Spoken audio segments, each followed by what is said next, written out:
What is going on today, you beautiful, blessed boys and girls? Hope you're having the greatest day of your life today. Today we got an emergency breaking special video. This one's going to be hopefully a little funny, hopefully a little educational and informative, and probably a little bit sad and cringy. So buckle up. Guys, I'm just going to go ahead and show you this. There's no other way to do it. I feel like I have to show this because I feel like nobody would think it was real if I didn't, but I received a second hate letter from someone that I went to high school with. They label it from Miss Springfield. So we're going to go through this entire letter today. I actually agree with a couple of their points. I'm going to try and find some common ground with them. And I hopefully use this as an opportunity in a teaching lesson to show people that, hey, no matter what you're doing, you're not going to be able to choose kind of how people come at you or kind of how, things might happen in life, but you can always choose your response. And so I'll be honest, I find this pretty funny, a little bit sad and cringy. But also I'm pretty grateful. So thank you to the person who sends it. It's pretty good for content and gives me some good teaching opportunities. So I do appreciate that a lot. So I'm going to go through all these points. There's 5 or 6 points that they make in the letter. We're going to highlight those and go over those, and I'll share those with you, as well as give a lot of tips here at the end and talk through about how to deal with different trolls, different haters, different things like that. I think the first thing to realize when you're going into something like this is whether you're putting yourself out there on social media and growing a brand or a tribe like I have, and have 75,000 plus now following me on different various social media platforms and things like that. You just have to understand this is part of it. Anytime you put yourself out there and you go against the norm, or you say things that everybody else doesn't say or think, you're going to get some backlash, you're going to get some hate. And as divisive as we are today, I used the example in a previous video, I could literally tweet right now, like, it's a beautiful day. And I will literally have people come on and say, it's a terrible day. How could white supremacy exist? How could you say that? The Democrats are ruining the life. How could you say that? You're a freaking idiot. It just, and all I want to say is it's a beautiful day and I hope you're having a good day. So however you're going to put yourself out there, some people are determined to be miserable. They are, and that's just a fact of life. And so whether you work with people like this, whether you have to encounter people like this every day, I just always go back to, hey, I can't choose what people might project onto me or what they might say to me or what they might think of me, but I can always choose my response. And so I'm going to choose to be pretty gracious through this, pretty kind, not really give it back a lot, and just kind of go with the flow and joke around about some of this stuff. So 2 quick thoughts before we go ahead and get into the letter. One comes from my champion brother here, Jerry Textera. I absolutely love this guy. I learned a lot from him. And he has a quote that's really good and I think applies here, and it says, when somebody hates on you, just remember those that can't do become critics. I think that's a big thing we got to remember when we're going forward, that most of the time people project things onto you because they're just too fearful to go take a jump or take a leap or do anything themselves, right? I'll be the first to admit it's very scary putting yourself out there on video. At this point now, making probably 1,000 videos or something, it doesn't really bother me. But I remember the first night before I hopped on my very first podcast or shot my very first video on Twitter, I probably watched the thing 70 times. I probably, I was my own worst critic. What are people going to think, this or that? Well, it's such a great growth learning process, and that's why I love having other people do it too. Once you start to do that, you really just understand that you don't care. At this point, I'm making a lot of the content for myself, and if it resonates with somebody else, that's amazing, and I get a lot of good feedback around it. And people are going to hate it, and that's okay.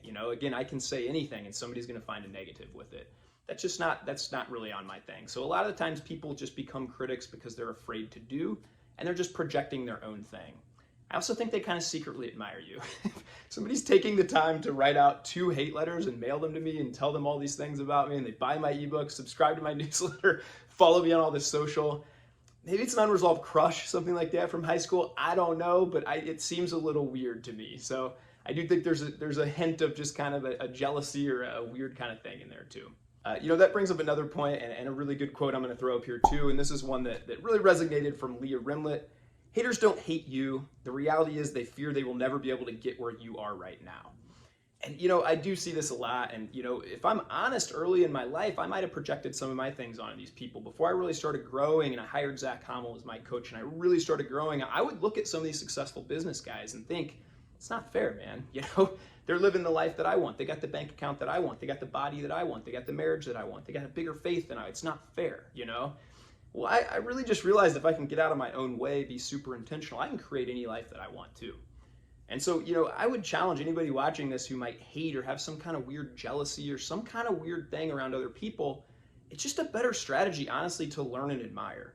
I kind of hated on people for a little bit too, or even secretly in my mind. I'd see these great poker players winning millions of dollars, and I'm only winning thousands, well, it's just not fair.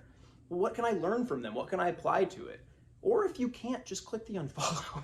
I mean, it's silly, but like if somebody is really robbing your peace and you don't enjoy their message and like them, I don't need 75,001 followers. I don't need you. 75,000 will do just fine. So just go ahead and click the unfollow. So let's get into the letter, guys, and let's roll through it. The letter starts out really funny, actually. When I opened it, I literally laughed out loud. It says, well, guess who? It's me again. It's me again. It's just like, oh, we're friends. Hey, it's me again. So I thought that was a pretty cute little start.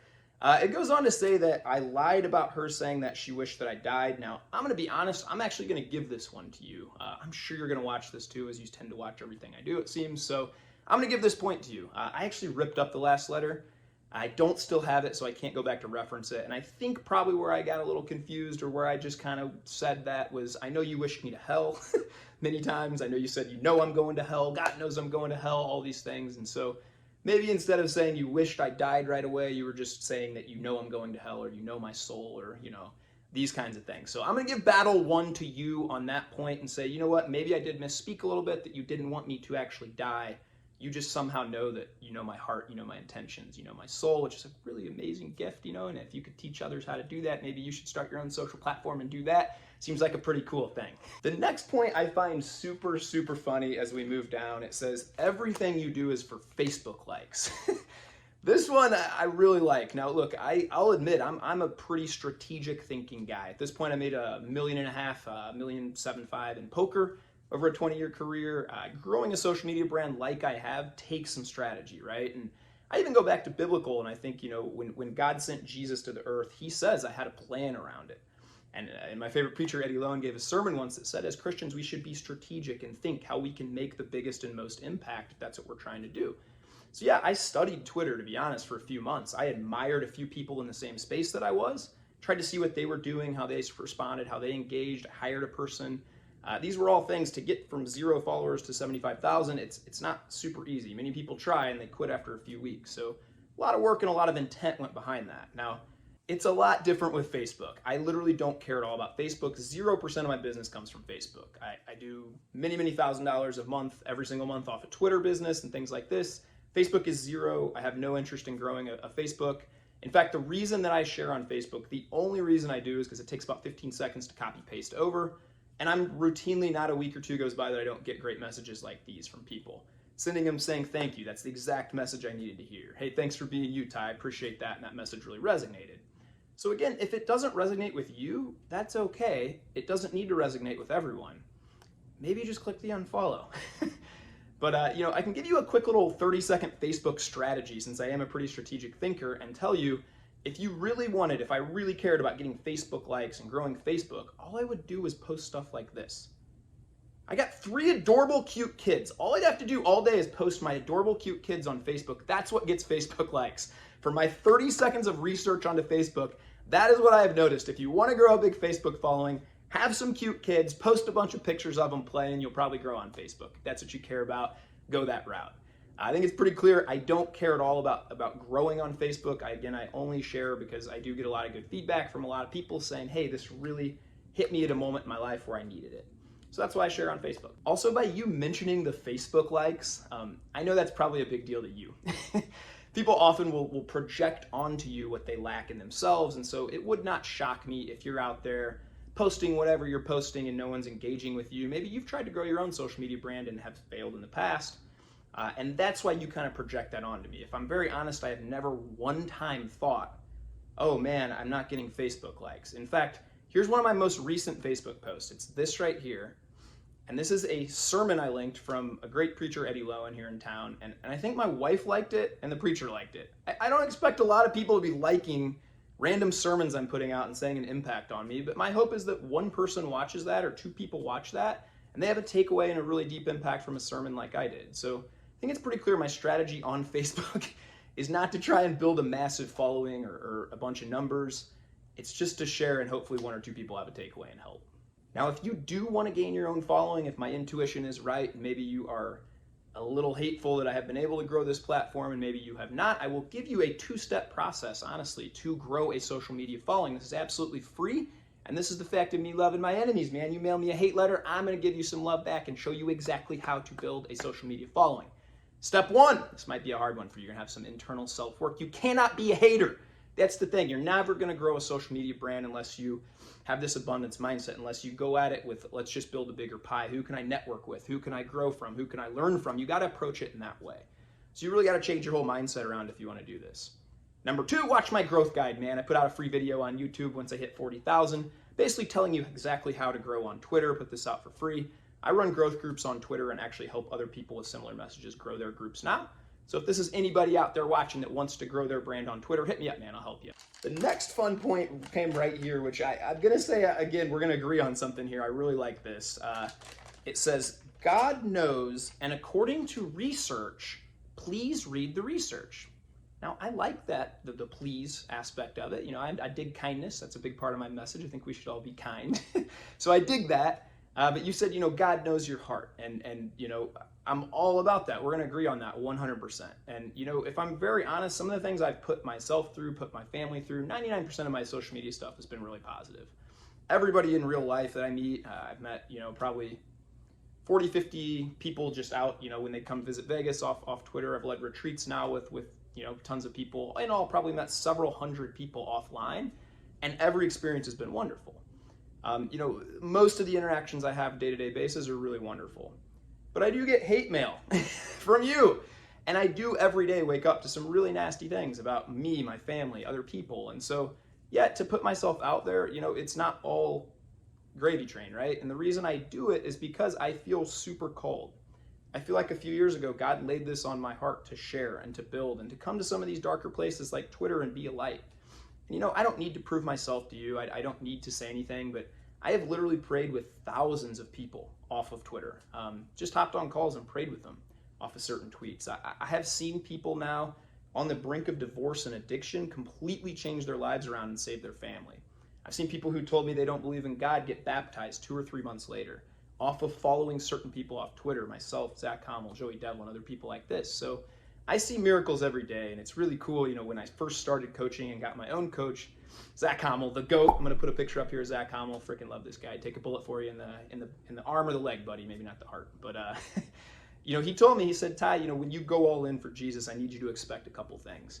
I need you to expect, number one, you're gonna get hate, and the biggest group you're gonna get hate from is gonna be Christians. They're gonna not like a way that you dress, not like a way that you talk, not like a way you say a message. It's gonna project something inside them that's missing, and they're gonna take it out on you. You need to know that going in. And he said, number two, you gotta expect to see miracles every single week. He said, when you're walking with the Spirit and you really only sell out to God and you really only care and you need His validation, you don't need other people's, you will see miracles every week. Both of those have come amazingly true, and I couldn't be more grateful for that opportunity. Now we're getting down to the second page, and this one's not quite as long as the last 4-page letter. This is only a page and a half. But this part said, you know, people who post their workouts are just only trying to boast, and you're really vain, and you have a lot of vanity, and you only care about how you look.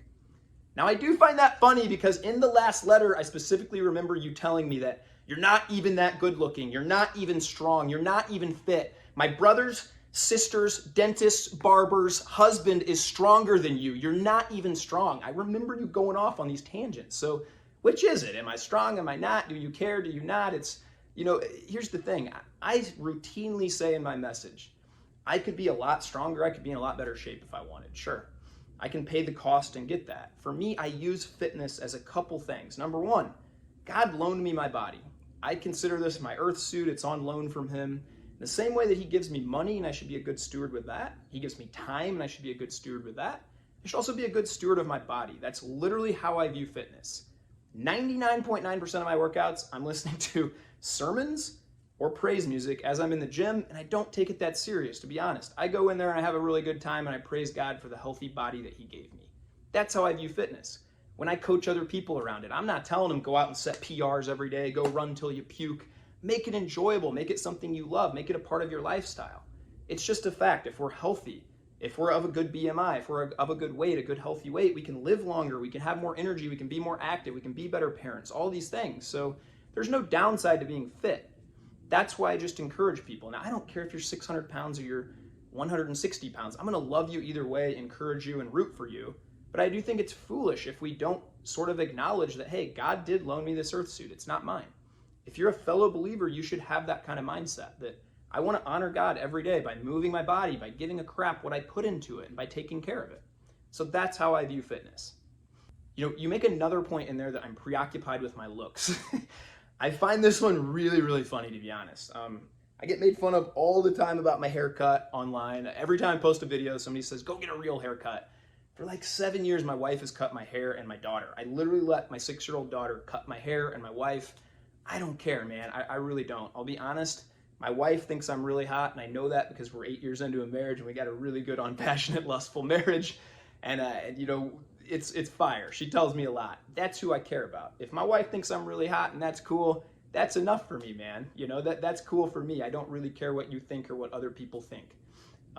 Also when it comes to fashion and the way that I might dress or look, dude, I'm the sloppiest person on planet Earth. Rarely am I wearing a shirt. The only reason I got a Nike shirt here, this is a gift from my mother-in-law. Most of my shirts, if I just open my drawer here actually, are these.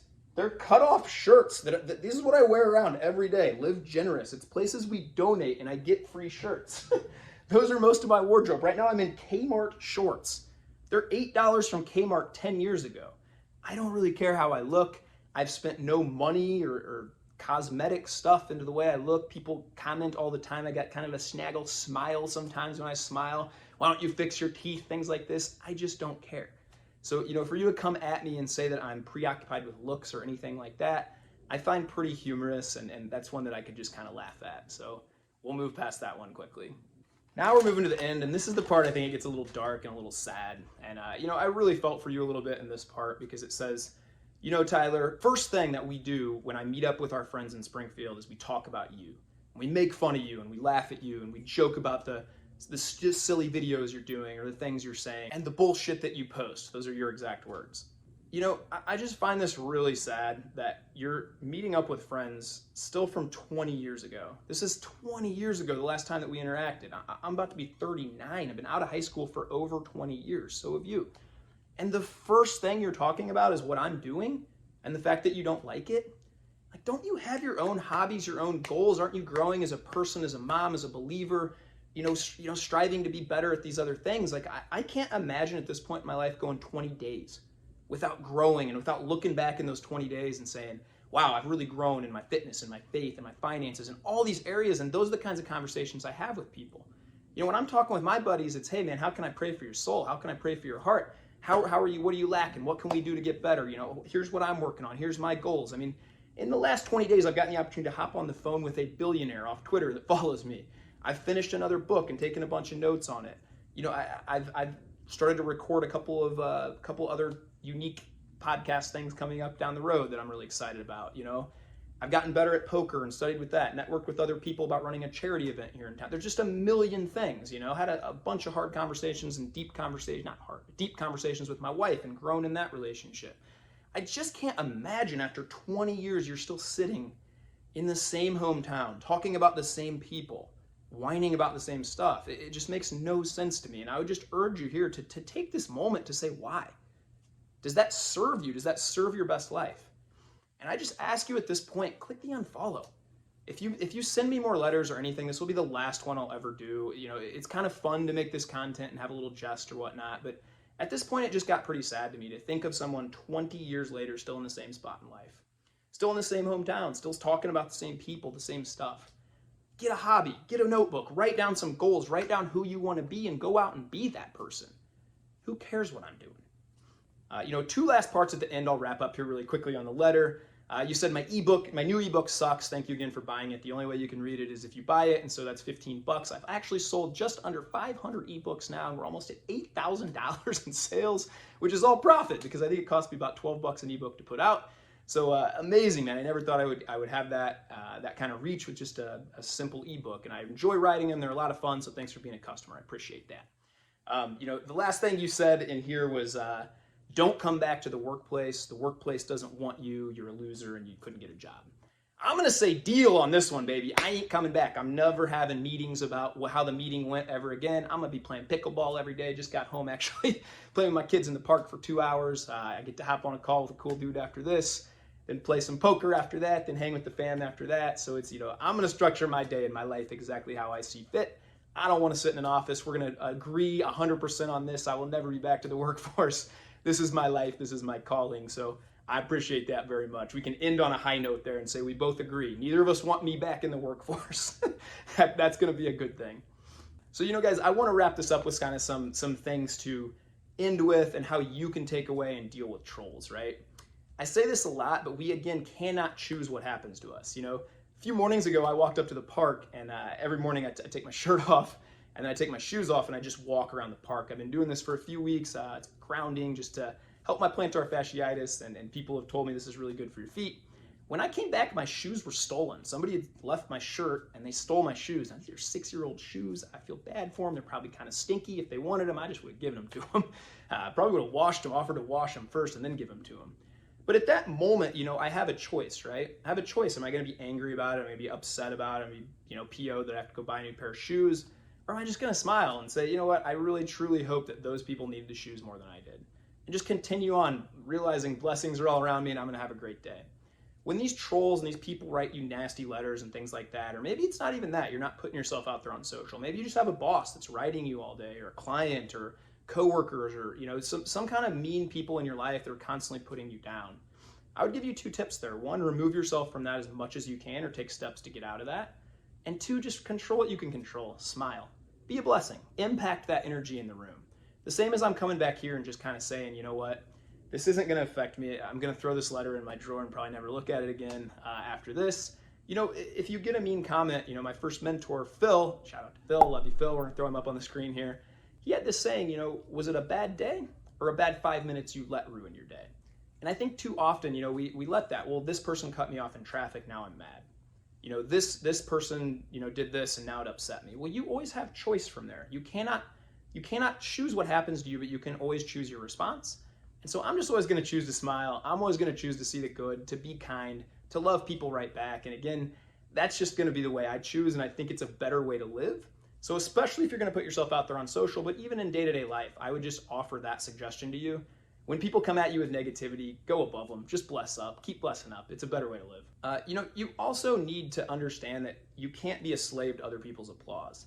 This is something that I struggled with in my life, to be honest. I wanted to impress my boss, impress my coworkers, impress my peers, impress my parents, impress all these people.